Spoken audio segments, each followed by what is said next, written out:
પણ લક્ષ તો મકાન ઉપર છે. રાત્રે પિતા પુત્ર બેઠા હતા કઈ, પિતાજી કે અત્યારે મકાન જણાતા નથી, કે દિવસ તો જણાય છે, કે સવારે ઉગે ને દિવસ ત્યારે કહીએ મને શું જણાય છે એમ. તો રાત્રે જણાતા નથી, દિવસ ઉગે તો મકાન જણાય.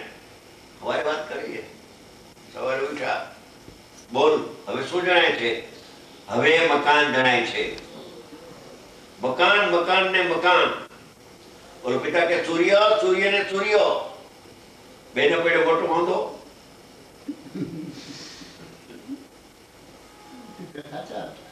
પછી પિતાજી કે જો રાત્રે મકાન નતું જણાતું, બરાબર છે, તો ભી કબૂલ, રાત્રે મકાન નતું જણાતું, દિવસ ન જણાનું. તો દિવસ ઉગ્યો તો દિવસ તને જણાય છે કે મકાન જણાય છે? કે હા, બચક ખાધી જરા કે નહીં. વાત તો સાચી છે બાપજી. તો હવે પ્રકાશ જણાય છે કે મકાન જણાય છે? કે પ્રકાશ પણ જણાય છે ને મકાન પણ જણાય છે. બાપુજી બે જણાય છે. ઉભો રહે હજી વાર છે, ઉભો રહે હજી, ઉભો રહે. મકાન પણ જણાય છે અને પ્રકાશ પણ જણાય છે. તો તારું લક્ષ્ય અત્યારે પ્રકાશ ઉપર છે કે મકાન ઉપર? કે મારું લક્ષ્ય તો પ્રકાશ ઉપર છે. હવે જો લક્ષ્ય ફેરવ, મકાન ભલે રહ્યું, પ્રકાશ પણ ભલે રહ્યો, લક્ષ્ય ફેરે જરાક.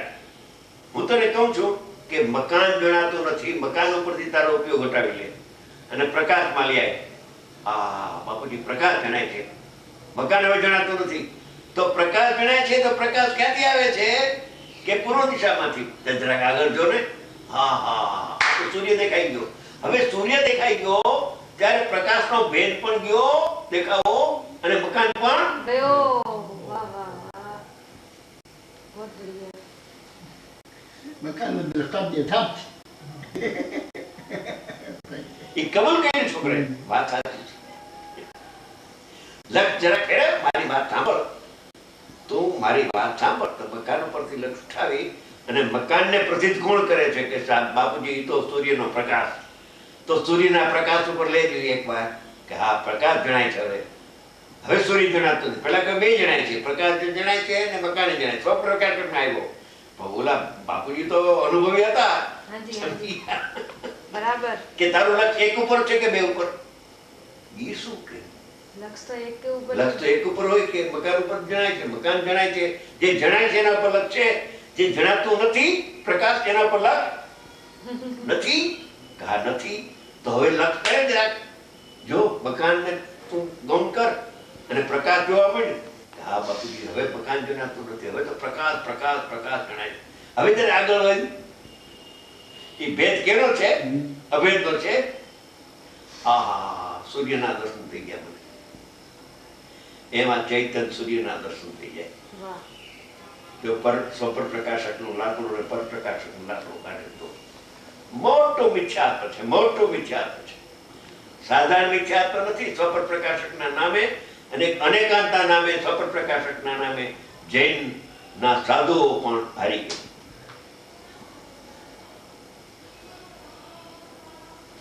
ત્રિવેલી મુનિ પણ આવા ભૂખાય છે. આ સાધારણ નથી.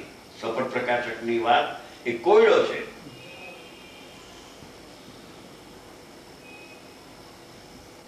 પેલું સ્વપર પ્રકાશક અજ્ઞાનમય હતું, પછી સ્વપ્રકાશક સમ્યક જ્ઞાન, પછી અંદરનું સ્વપર પ્રકાશક સમ્યક જ્ઞાન, નિશ્ચય, બે નિશ્ચય, સ્વપ્રકાશક નિશ્ચય ને સ્વપર પ્રકાશક નિશ્ચય, અને પછી સ્વપર પ્રકાશક વ્યવહાર પર સમ્યક જ્ઞાન. પેલું અજ્ઞાન હતું. બરાબર. પેલા અજ્ઞાનીનું જ્ઞાનીનું કેવું હતું? જ્ઞાની એટલા ફરે જાણે છે ત્યારે સ્વપર પ્રકાશક જણાય છે, એ એનો નિશ્ચય. અને પછી કે છે બધું જણાય છે, લોકાલોકે જણાય છે. સ્વપન પ્રકાશક બરાબર છે, જણાય છે પણ જાણતો નથી, લક્ષ નથી ના. પણ દર્પણ, તમે દર્પણની સામે જો છો, દર્પણ જણાય છે ને, કે દર્પણ પણ જણાય છે ને બીજી વસ્તુ પણ જણાય છે. એમ બે જણાય છે. એમ છે ને, બે તો જણાય ને. કેમ? દર્પણની સામે દર્પણની સામે જો તો દર્પણે જણાય, અને અગ્નિનો પ્રતિભાસ થાય તો અગ્નિ જણાય. બે જણાય ને, દર્પણ જણાય ને અગ્નિ જણાય. અગ્નિનો પ્રતિભાસ તિરોભાવ થાય છે. બરાબર. અગ્નિનો પ્રતિભાસ તિરોભાવ થાય છે અને સામાન્યનો આવિર્ભાવ થાય છે. મને બીજું કઈ જણાતું નથી. વાહ. આમાં અનુભવ થાય છે. બરાબર. બહુ बढ़िया.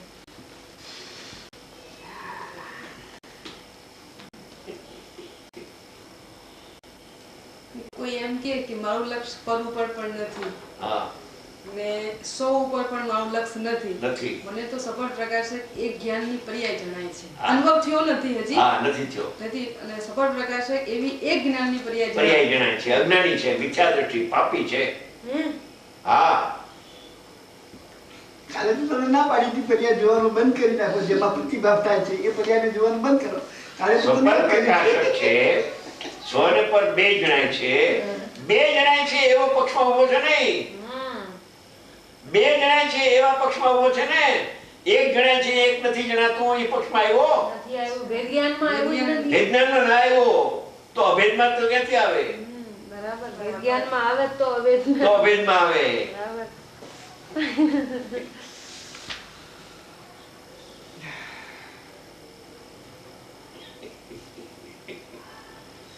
આ જૈન દર્શન પરિપૂર્ણ દર્શન છે ભાઈ.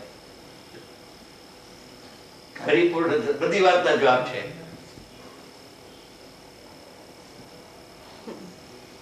કાલે કહ્યું તું જે પર્યાયમાં બંનેનો પ્રતિભાવ થાય છે એ પર્યાયને જ જોવાનું બંધ કરતા. કારણ કે નહીં એમ નહીં. નહીં. નહીં એમ નહીં. અચ્છા. પહેલા પર જણાતું નથી પણ સ્વ જણાય છે એમ લેવું. સમજી ગયા? સ્વભાવના પક્ષમાં આવો અને પછી એ સ્વભાવના પક્ષનો વિકલ્પ તૂટીને અનુભવ થાય એમ ભેદનાન કરું. સ્વપર પ્રકાશક રાખીને મને જાણનાર જણાય છે, ખરેખર પર જણાતું નથી. નથી એવા સવિકલ્પ ભેદનાનમાં આવો.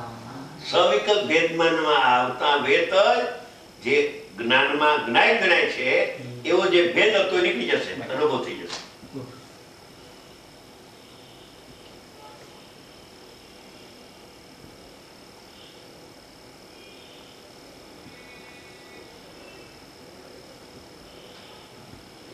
પરપ્રકાશકને ગૌણ કરીને ભૂતાત કર્યો ને, પરપ્રકાશકને ગૌણ કરીને ભૂતાત કરી નાખ્યું ને, જણાતું જ નથી એમ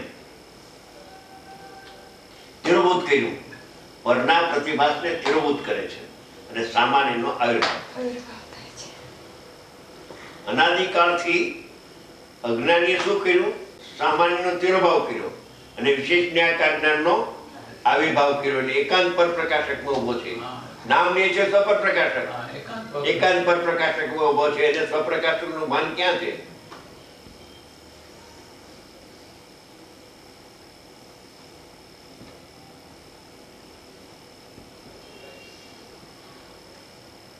વ્યવહારના નિશ્ચય વિના નિશ્ચયની પ્રાપ્તિ ત્રણ કાળમાં થાય.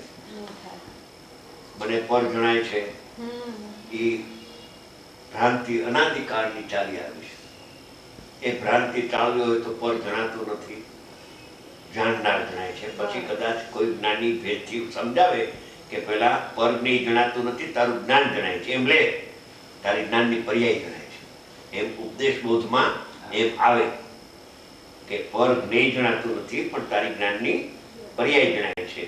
હવે જ્ઞાનની પર્યાયમાં જો આવ્યો તો વાંચી તો હટી ગયો. જ્ઞાનની પર્યાયમાં આવ્યો કે નહીં? તો જો પર્યાય કેની છે? એ તો આત્માની છે. તો એ સર્વથા ભિન્ન છે કે કથનથી ભિન્ન ભિન્ન, કથનથી ભિન્ન ભિન્ન. તો એ જ્ઞાનની પર્યાયમાં આવતા જ્ઞાયકના દર્શન થઈ જશે, અંદર વયો જશે, અટકશે નહીં. એ પાછું સમજાવ બાપા કથનજી. પહેલા અનાદિ અજ્ઞાની જીવ સમજતો નથી કાંઈ. સીધો તને તારા જ્ઞાનમાં આત્મા ગણાય છે એમાં ન સમજો ત્યારે જ્ઞાનીએ યુક્તિ કરી કે કાંઈ વાંધો નહીં, તને તારો આત્મા અત્યારે પ્રત્યક્ષ ન થાય તો કાંઈ નહીં, હું તને કહું એમ તું જાણ કે જો આ તને ઘડિયાળ જણાય છે ને, એ ઘડિયાળ જણાતી નથી પણ ઘડિયાળ જેમાં જણાય છે ને એવું જ્ઞાન તારામાં જણાય છે. જ્ઞાન થાય છે, એ જ્ઞાનને જાણ. તો ઘડિયાળ નથી જણાતી પણ ઘડિયાળ જેમાં જણાય એ જ્ઞેય ઉપરથી જ્ઞાનમાં આવી ગયો. જ્ઞેયનું લક્ષ છૂટ્યું અને જ્ઞાનમાં આવ્યો. હવે જો જ્ઞાનમાં જેમ પરપદાર્થ ભિન્ન હતો એ જણાય છે, તો અભિન્નતાનો જ્ઞાયક એકમાં જણાય કે ન જણાય? એ તો જણાય. કે તો એ જ્ઞાનની પર્યાયને જાણતા જ્ઞાયકને જણાઈ જશે, કેમ કે સર્વથા ભિન્ન નથી. જેમ બોલું સર્વથા ભિન્ન છે એ તો ન જણાય, પણ જ્ઞાનની પર્યાયમાં જ્ઞાયક સર્વથા ભિન્ન નથી, કથનચિત ભિન્ન, કથનચિત અભિન્ન છે. ખરેખર અભિન્ન જ છે, અભિન્ન છે માટે જ્ઞાનમાં જ્ઞાયક જણાઈ જાય છે.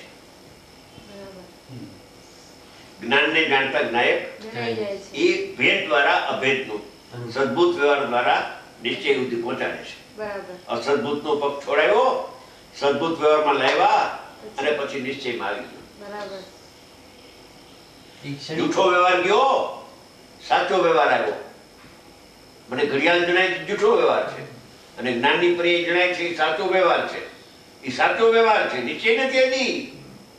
સાચો વ્યવહાર એ જૂઠો વ્યવહાર. બોલો, ઘડિયાળ જણાય છે એ, જૂઠો વ્યવહાર અને જ્ઞાનની પર્યાય જણાય છે એ, સાચો વ્યવહાર અને આત્મા જણાય છે તો નિશ્ચય. પ્રથમ સાચા વ્યવહાર સૂર્ય જણાય છે તો જૂઠો વ્યવહાર. બરાબર. અને આત્મામાં થતું જ્ઞાન જણાય છે, હમ. આત્મામાં થતું પ્રગટ થતું જ્ઞાનની પર્યાય જણાય છે તો સાચો વ્યવહાર. તો પર્યાય જણાય છે તો પર્યાય તો દ્રવ્યની છે, આત્માની. તો મને આત્મા જણાય છે, જાણનાર જણાય છે તો મને નિશ્ચય આવી છે. બરાબર. જૂઠા વ્યવહારમાં બધાય અટકી ગયા, સાચા વ્યવહારમાં આવતા નથી. જૂઠા વ્યવહારનો નિષેધ કરે તો આવે ને સાચા વ્યવહાર. હા, જૂઠો વ્યવહારનો નિષેધ કરે તો તો સાચા વ્યવહારમાં આવે, અને સાચા વ્યવહારમાં આવે તો નિશ્ચયમાં આવી જાય. આવી જાય. લખો લખો, આ લખવા જેવું. પંકજ જણાય છે શાંતિભાઈને જ્ઞાનમાં તો ખોટો વ્યવહાર. જૂઠો એમ સાચો વ્યવહાર નહીં છે એવો જણાય છે. દીકરો છે મારો, કોઈનો દીકરો નથી. કોઈને દીકરો દીકરો તો નથી પણ જણાતો જણાતો નથી. નથી. આ અને જો જણાશે તો દીકરો થઈ જશે તમારો. દીકરો મારો એ મમતા થઈ જશે. બરાબર. આ મમતા છોડવાનો રસ્તો છે, રસ્તો પર છે. જણાતું નથી તો મમતા છૂટી જશે. બરાબર. શું કહ્યું? જણાય. બાપા જણાય તને તો મમતા થશે. હા, જણાય નહીં તો મમતા કરી. જણાતો જ નથી, તારી ભ્રાંતિ હતી. ત્યારે તને શું જણાય છે કે મારું જ્ઞાન જણાય છે. ઈ જ્ઞાન કેવું છે કે આત્માનું? તો આત્મા જ જણાય છે બસ. એક ક્ષણિક અભેદ છે એટલે વ્યવહાર, ક્ષણિક અભેદ અને એટલે અભેદનો ભેદ કર્યો ને માટે વ્યવહાર. જ્ઞાનની પર્યાય છે તો જ્ઞાનની સાથે તન્મય. એ સમય પણ હા, અભેદમાં ભેદ કર્યો ને જ્ઞાનની પર્યાયનો તો સદભૂત વ્યવહાર કહેવાય. જ્ઞાન જણાય છે, હજી જ્ઞાયકમાં ના આવ્યો હતો. જ્ઞાનની પર્યાય જણાય છે. બરાબર. સમજી ગયા? તો એ પર્યાય તો તન્મય છે જ્ઞાયકની હારે, તો જ્ઞાયક જણાઈ જશે તને એમ. બેનને કહ્યું જૂઠા વ્યવહારનો નિષેધ કરે તો સાચા વ્યવહારમાં આવે, અને સાચા વ્યવહારમાં આવે તો સંભવ છે અંદરમાં આવી જાય. સંભવ છે અટકી જાય તો મરી જાય. આવે જ કેમ સંભવ? એવો જીવ લેવો આવી જાય. આવે જ. કેમ કે અવલંબન વિના જ્ઞાનની પર્યાય લેતી નથી, ના. પણ જ્ઞાનનું અવલંબન લેતી હતી. એ વ્યવહાર જૂઠા વ્યવહારનો નાશ કર્યો. સમજાણું શું કહ્યું? હાજી. જ્ઞાનની પર્યાય અવલંબન વિના રહેતી નથી તો જૂઠા જ્ઞાનની પર્યાય અવલંબન વિના રહેતી નથી. ઘડિયાળ જણાય છે તો અવલંબન લેતી હતી, કે હવે ઘડિયાળ જણાતી નથી. જ્ઞાન જણાય છે તો જ્ઞાન અવલંબન વિના રહેશે નહીં. જ્ઞાયકમાં તો પર જ્ઞાનનું અવલંબન છૂટી ગયું તો સ્વજ્ઞાનનું અવલંબન આવશે આવશે ને આવશે. આવશે, અનુભવ થઈ જશે. જાઓ. બરાબર. बहुत बढ़िया.